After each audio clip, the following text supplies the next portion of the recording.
Hosea dan Anita pasti pernah nonton film Coco ya? Pernah?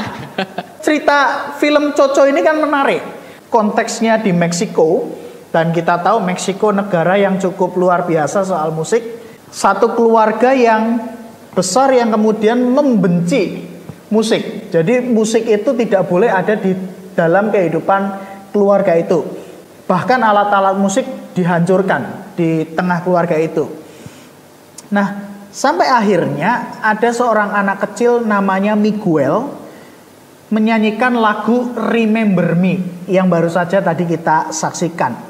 Dan Mama Koko, seorang yang dituakan di keluarga besar itu, yang sudah lemah, yang tadinya tidak punya respon apa-apa, mendengar lagu itu ikut menyanyi dan kemudian dapat mengingat anak-anak maupun keluarganya. Apakah ini bisa disebut sebagai musik healing?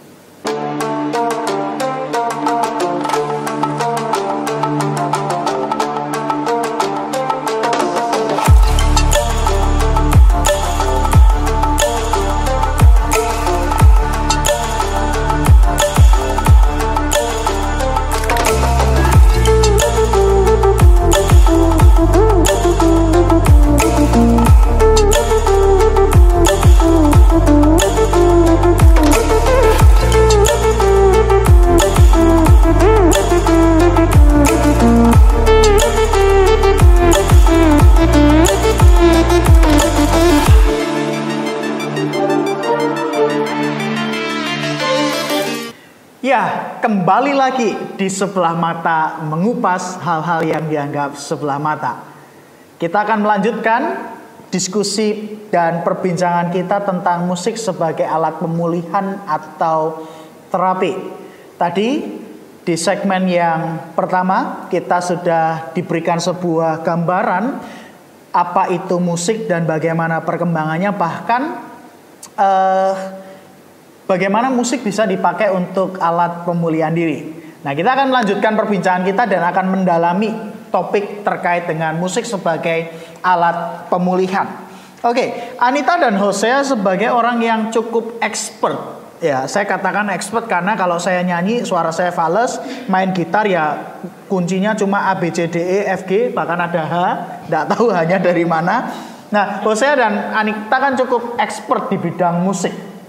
Apa sih dampak mendengarkan musik bagi mereka yang sedang mengalami peristiwa tertentu? Tadi Hosea sudah memberikan sedikit gambaran, tapi ini saya tanyakan lagi. Apa dampak mendengarkan musik bagi mereka yang sedang mengalami peristiwa tertentu? Adakah pengalaman dari kalian? Dampaknya seperti apa ketika mengalami peristiwa tertentu terus mendengarkan musik tertentu begitu? Boleh diceritakan? Ayo jangan rebutan, nanti tak kocok loh. Dampaknya pasti ada ya. Karena kalau saat kita mendengar musik, kondisi mental dan emosi kita itu akan berubah. Yang kita dengar riang, kita bisa riang. Yang kita dengar sedih, kita bisa sedih. Contohnya pun bisa kita lihat di dalam musik horor ya. Film horor kalau ndak ada background musiknya, setannya keluar ndak pengaruh apa-apa. Nggak kaget nih. Ndak kaget. Nah tapi untuk pengalaman, kalau saya perhatikan kalau kita manusia ya yang patah hati, kalau dengar lagu yang semakin sedih kayak hianati, ya lama-lama depresi juga. Tapi ketika patah hati, dengar lagu yang riang punyanya mungkin goyang duyu, orang akan berpikir positif. Mempengaruhi sekali karena mempengaruhi suasana hati, musik itu berperan penting. Oke. Iya. Ya sudah dijelaskan banyak sih sama Cece ya. Pengalaman pribadi mungkin. Ya pengalaman pribadi banyak sih. Kalau misalnya ya yang kebanyakan kita itu tentang patah hati itu. Oke. Jadi patah hati kalau kita nyanyi lagu galau yang suasananya itu suasana marah, jiwa kita juga akan mengarah ke situ, lama-lama tambah depresi juga. Nah, kalau tentang pengaruhnya nih dari musik ke terapi atau apa itu, nah kita bisa lihat nih, tiap genre musik itu punya energi. Contohnya nih, musik rock itu energinya semangat, kenceng. musik swing, mengalun, ya kan? Nah itu juga bisa kita pakai energi itu untuk pemulihan. Misalnya kita ada itu ya masalah, kita pikirannya jalan banget, kenceng banget. Nah kita bisa terapi itu pakai musik yang semacam swing. Swingnya jangan yang double swing, yang ya temponya pelan gitu. Atau pakai lagu indie yang mengalun gitu, yang petikan gitar. Jadi energinya kayak mendayu-dayu kayak musiknya si Monita atau siapa gitu. Tapi kenapa ya orang yang patah hati kemudian langsung pengen mendengarkan lagu-lagu yang syahdu, yang galau, padahal itu justru mungkin bisa menambah dia semakin galau. Kenapa ya?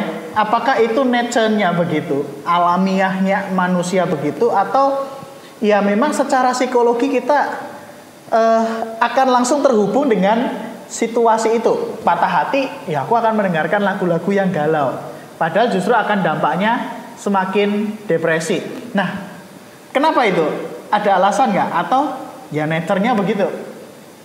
Mungkin sih itu ya, dari pasar sih. Oh, dari pasar. Iya, jadi pasar lagu itu mereka menyediakan banyak ya artis-artis yang memang nembak itu lagu yang pasti banyak kejadian tuh. Misalnya tentang galau diselingkuhin gitu, atau galau ditinggal karena bosen.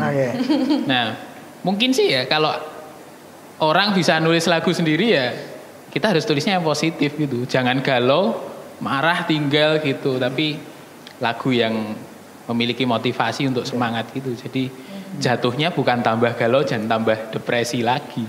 Dan trennya kan sekarang kalau dulu kita lagi galau dengerinnya lagu Glenn Fredly gitu ya, almarhum Glenn ya, yang semakin membuat kita jadi galau. Nah sekarang kan trennya berubah tuh ya, begitu kita galau dengernya lagunya Didi Kempot ya toh, almarhum juga, Ambiar. Tapi dengan genre yang berbeda ya toh. Itu sesuatu yang bagi saya menarik sih ya.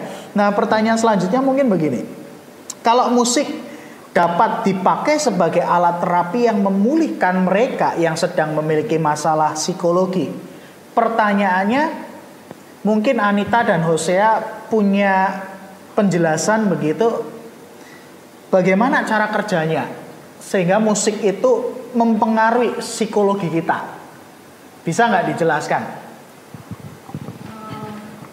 Kalau saya soal musik yang mempengaruhi sebagai alat pemulihan kan pasti berpengaruh terhadap psikologi kita. Bisa nggak dijelaskan cara kerjanya begitu? Saya melihatnya sih dari ritmik musiknya ya. Kalau orang yang sedang hamil gitu ya, biasanya yang direkomendasikan dokter kan musiknya Mozart. Nah, itu tenang untuk bayi. Nah ternyata ritmik musik tertentu itu bisa meningkatkan kinerja otak. Dan juga saya melihat bahwa suara musik itu bisa membuat gelombang otak kita ini mampu menyerap frekuensi yang dibunyikan dari musik itu, sehingga kita ini orang yang dalam keadaan normal, tekanan, depresi bisa mengalami relaksasi dan juga ketenangan. Karena musik itu sendiri kan untuk membuat kita tenang dan menghibur kita. Terus ya? Nah ini sangat macam-macam sih ya tentang ini. Mungkin kalau misalnya nih contoh satu macam aja deh. Ya, contoh kasusnya itu galau. Tadi kita tahu kan, ritmik itu memberikan energi pada musik. Terus akord itu menciptakan suasana. Dan elemen ketiga adalah lirik. Nah, kita bisa pilih nih dari tiga hal ini. Mana yang cocok buat membangun kita, misal kita dalam keadaan galau.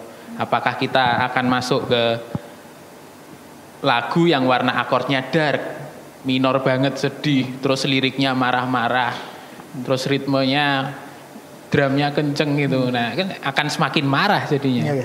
Ya, aku akan rekomendasiin kita pakai lagu yang tenang. Mungkin sesuai dengan psikologis kita juga. Kita kalau semangat, kita suka energi yang ayo semangat, gugah semangat, atau udahlah kita jalan santai aja gitu. Lupain aja gitu. 3 poin tadi apa? Ritme, akord, lirik. Iya. Ritme, chord, dan lirik. Berarti kan penggunaan musik sebagai alat terapi atau pemulihan diri itu tidak bisa sembarangan. Iya, aku katakan nggak bisa sembarangan. Berarti tidak lalu katakanlah kita lagi galau, terus kita dengerin lagu yang galau, itu kan semakin membuat galau. Berarti kan harus ada tips yang tepat untuk memilih musik sebagai alat memulihkan diri kita. Ada enggak tips yang bisa dibagikan? Tipsnya seperti apa? Tips sederhana aja, supaya kemudian kita yang lagi galau, patah hati bisa mengalami pemulihan diri karena kita memilih musik yang pas. Kita yang lagi semangat-semangatnya makin semangat pas kita milih lagu yang pas. Ada enggak tips sederhana kira-kira? Kalau tips sederhana aja dari aku, kita boleh sih lagu galau yang suasana marah, tapi jangan terjebak di situ. Misalnya contoh lagunya Aku Terjatuh dan Tak Bisa Bangkit Lagi. Ya udah, kamu gak akan bangkit terus. Dan itu menurut aku sih suasana lagunya agak dark dan ritmenya membawa kita ke aduh sudahlah. Nah coba kita bangkitlah pakai lagu gitu. Lagunya misalnya lagunya itu Langit Sore. Oke. Di lirik akhirnya dia gini, jatuh hati bahagia secukupnya, patah hati menangis sewajarnya. Itu ritmenya tuh, suasana lagunya mayor tuh, walaupun lagu galau tapi oh ini ada semangat untuk bangkit. Atau lagunya Monita, aku memulai kembali itu. Okay. Nah itu bisa membangun gitu. Jadi oke, cukup luapkan emosi secukupnya dan pilih lagu untuk bangkit gitu. Oke. Anita? Saya kira sih kita perlu mengeksplor ya. Karena kadang kita enggak ngerti apa namanya diri kita ini sebenarnya suka musik apa. Ya sesekali mungkin di random. Kadang kan ada orang yang kalau kita lihat mereka belajar, ada orang yang bisa belajar itu sambil dengar musik yang ada suara vokalnya. Tapi kalau saya cenderung belajarnya bisa dengan instrumen jazz yang tenang. Tapi kalau orang dengar saya kerjakan tugas pakai instrumen, mereka yang ngantuk, saya yang on. Nah, itu kita juga harus kenali diri kita. Kita cocok di dalam pekerjaan itu waktu kita on gitu, enaknya dengar musik apa. Waktu kita sedih, kalau memang kita enggak bisa dengar lagu yang galau ya jangan dengar lagu yang sedih. Dengar lagu yang ngebeat. Karena ada orang yang punya penyakit emosional gitu ya.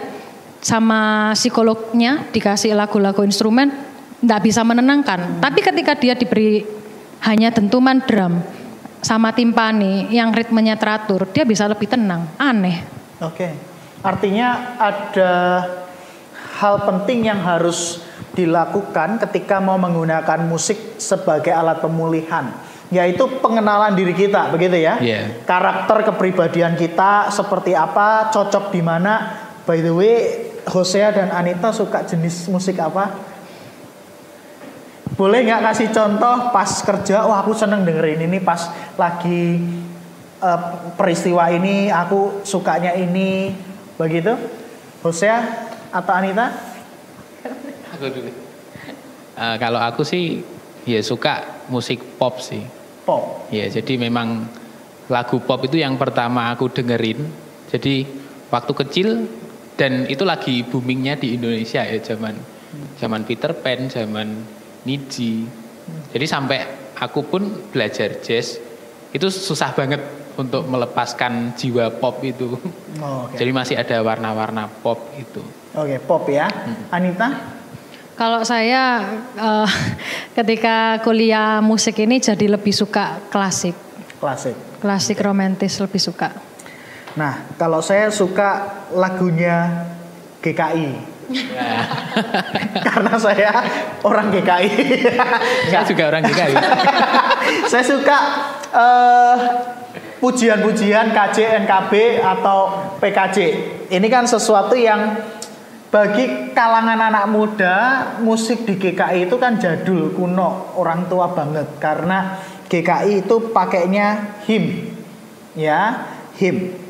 Berbeda dengan lagu-lagu musik, lagu-lagu yang basicnya pop rohani, ya toh. Karena anak-anak muda lebih seneng dengerin lagu pop rohani, ya toh, dibanding PKJ, NKB, KJ bosenin, yang ini anak muda banget.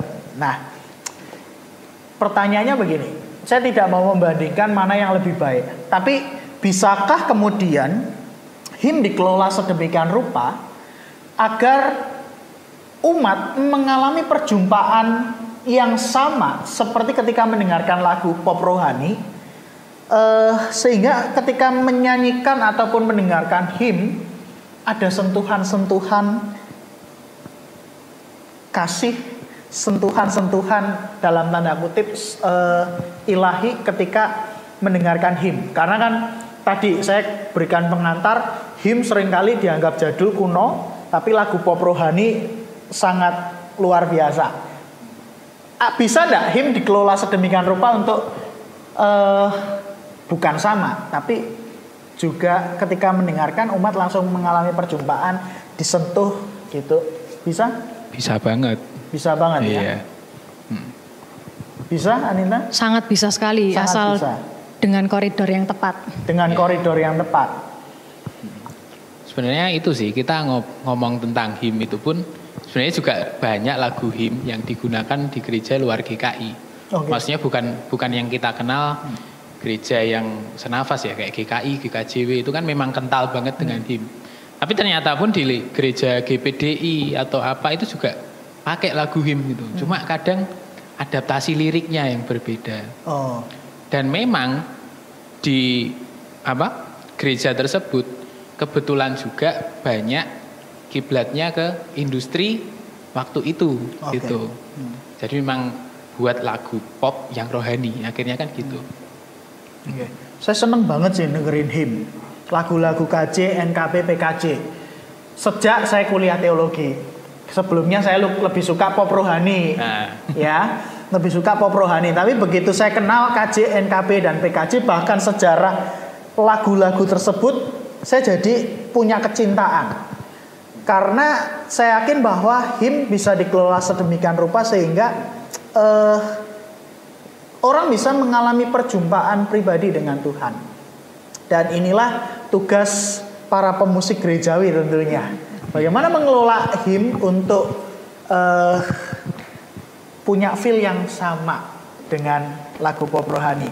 Anita mungkin ada tanggapan? Seringkali saya bilang sama teman-teman soal aransemen him itu kita perlu perhatikan konteks liriknya ya. Karena pengarang tidak sembarangan menciptakan itu. Karena kan ada pesan entah itu duka cita, sukacita, permohonan atau pengakuan di dalamnya. Dan kedua, mereka perlu perhatikan biasanya soal karakteristik melodiknya. Yaitu tadi, melodinya mendayu-dayu atau sedih atau dia riang. Kemudian baru yang ketiga, kita bisa menentukan groove-nya.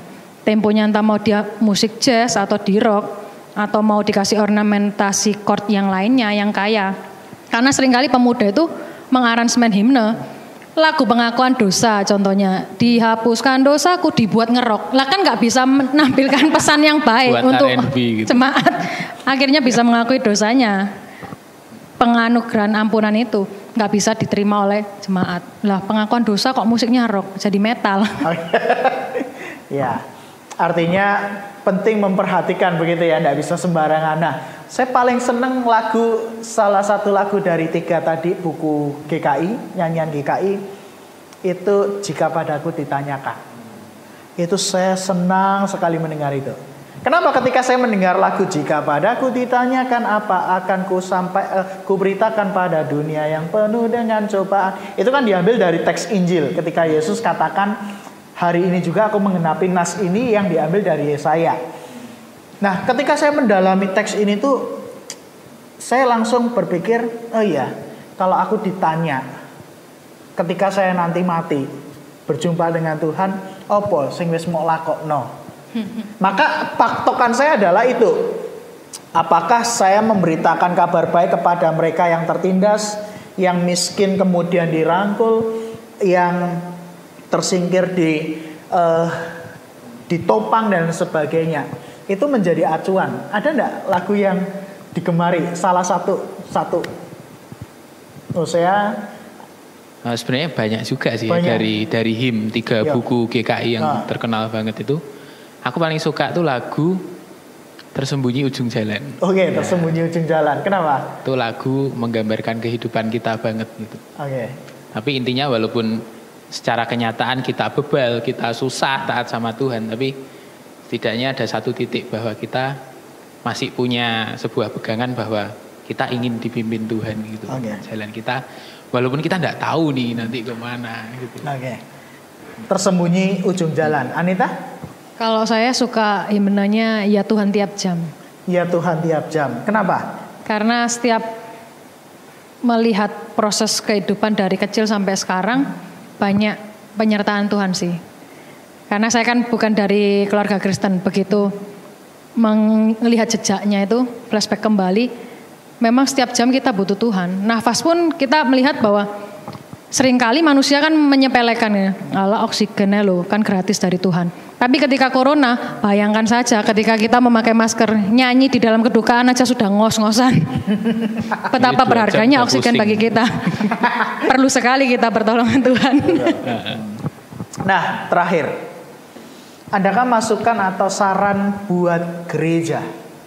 Secara khusus untuk lebih memperhatikan dan mengelola musiknya, supaya setiap orang yang datang di gereja mengalami pemulihan, mengalami perjumpaan dengan Tuhan, walau hanya mendengar musik, walau hanya menyanyikan pujian.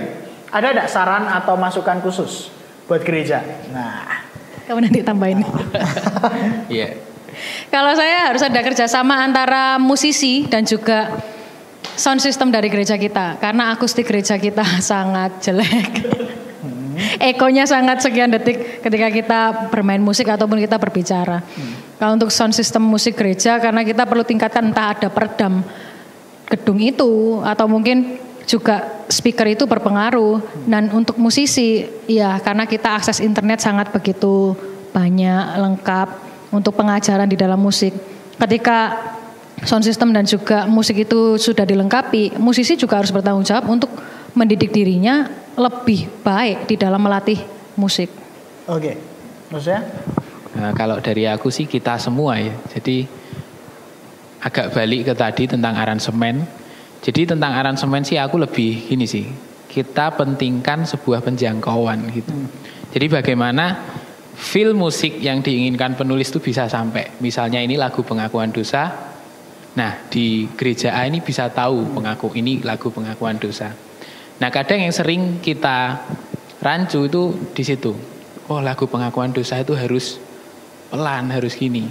Nah tapi kita perlu beranjak dikit. Coba kita belajar musik dangdut. Musik dangdut itu meluapkan rasa sedih, rasa menyesal seperti apa. Nah itu juga kita bisa pelajari. Makanya tadi bilang kan dunia musik sangat luas. Dan buat di GKI Kediri kita bisa tahu nih bagaimana telinga jemaat bisa menangkap, oh ini lagu pengakuan dosa yang harus kita mainkan seperti apa. Walaupun kita nggak bisa istilahnya pakem pada satu ini, tapi setidaknya orang yang klasik pun juga bisa tahu kalau ini mengaku dosa. Orang yang suka pop pun ini juga tahu kalau ini pengakuan dosa. Nah itu untuk musisi. Nah kedua nih, yang sering aku gemburkan dimanapun, yang aku katakan, tim worship itu bukan hanya WL, singers dan pemain musik, tapi nggak berhenti di situ. Kita juga punya namanya sound engineer, sound designer. Nah, aku akan lebih kalau aku buat tim worship, komposisi harus ini. Jadi soundman itu sudah tahu karakter pemain gitar seperti apa, karakter suara singers yang ini seperti apa. Nah itu penting banget, apalagi di waktu pandemi ini ya, kita harus record, kita harus sajikan suara yang jelas. Gimana rekaman itu suaranya nggak tabrakan, si gitar dan keyboard, vokal A, singer 1 dan 2 bisa terdengar jelas. Nah itu kita butuh juga kerjasama dari sound engineer itu. Jadi untuk GKI Kediri pun ya masing-masing kita saling berbenah nih. Kita lihat misalnya teman-teman nih mau pelayanan ibadah minggu. Ya siapkan itu dengan serius, jangan nanti Sabtu latihan, ya udahlah wis belajar Sabtu ada yang ngajarin. Enggak, justru kalau kita dapat biasanya yang begitu yang paling pinter sih. Nah, kadang tuh bener. Atau sok pinter. Kadang kok sering kali Dan parahnya kalau orang pinter gitu ya secara pikiran ya wis lah enggak apa-apa, dia mikir begitu belajar. nyanyi lali kabeh. Nah tapi kalau udah baru belajar terus persiapan nggak niat, nah kan repot. Ya. Nah juga nih, jadi tentang pesan tadi, bagaimana kita bisa menyampaikan message itu kan dengan sound system. Nah kita juga harus pikir kalau live streaming seperti apa kita bisa menyajikan sound yang terbaik. Ibadah di gedung seperti apa, ya kita perlu akustik, terus perlu monitor untuk pemain musik, untuk singer supaya pesan itu bisa tersampaikan. Kan jangan sampai kan musiknya sudah bagus tapi karena monitornya telat singernya balapan gitu. Gitu. Oke, Bapak Ibu dan Saudara, demikian perbincangan kita dengan Anita dan Hosea, dua orang yang cukup expert di bidang musik dan sudah membagikan narasi yang memberikan wawasan kepada kita. Intinya adalah bahwa musik adalah bagian dari kehidupan kita, dan dengan musik kita bisa mengalami pemulihan, kita bisa mengalami perjumpaan dengan Tuhan ketika kita menggunakan lagu, ketika kita memainkan musik dengan baik, benar, sehingga message utamanya bisa tersampaikan dengan baik. Kita akhiri sebelah mata episode yang ketiga ini. Kita lambaikan tangan kepada mereka, tanda kita tidak kuat. Iya. Sampai jumpa di episode yang berikutnya. Sebelah mata. Dalam sebuah lagu ada pesan yang mau disampaikan. Dalam sebuah nada ada harmoni yang menyejukkan telinga. Dalam sebuah ritme ada getaran yang menggetarkan jiwa. Dalam musik terciptalah keselarasan. Saat hati terluka dan hancur, musik memulihkan. Saat hati bersuka cita, musik memberikan semangat. Saat hati bersyukur, musik mengungkapkan rasa syukur kita. Terpujilah Tuhan karena menghadirkan musik dalam kehidupan kita.